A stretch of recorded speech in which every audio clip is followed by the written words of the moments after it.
All right, today we're going to be mathematical detectives. Our mission, should we choose to accept it, is to uncover the secrets locked inside polynomials. You know, those crazy-looking expressions that can describe everything from the arc of a basketball to how the stock market behaves. And our secret weapon? Well, it's a trick that's almost 400 years old. Pretty cool, right? So picture this. You're staring at this long, super complicated polynomial.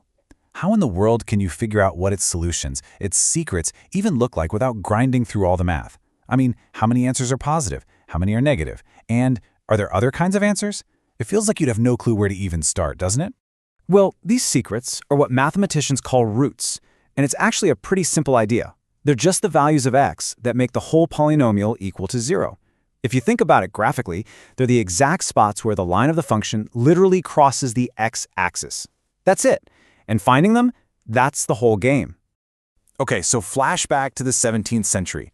A philosopher and mathematician, the brilliant René Descartes, gives us this amazing tool.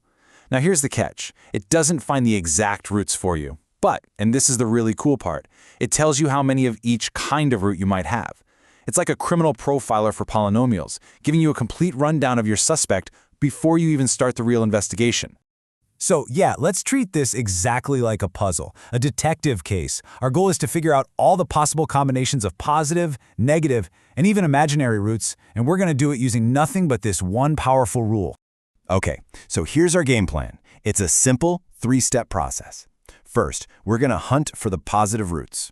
Then we'll uncover the negative ones. And to wrap it all up, we'll build our complete case file. Sound good? Let's go. All right, first things first, clue number 1.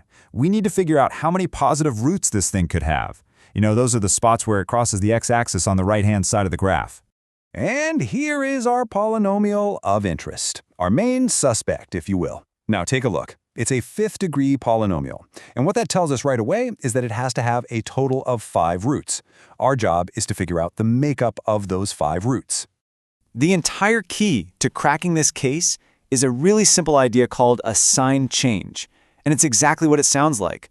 All we do is look at the coefficients, you know, the numbers in front of the x's, and we just count how many times the sign flips, from plus to minus or from minus to plus, as we go from left to right. Okay, so let's put it into practice. Check out our polynomial. The first term is positive, the next is negative. Okay, that's one sign change. Then it goes from negative to positive. That's 2. The next one is also positive, so no change there. Then we go from positive to negative, that's number 3. And finally, from negative back to positive, that's 4. Simple as that.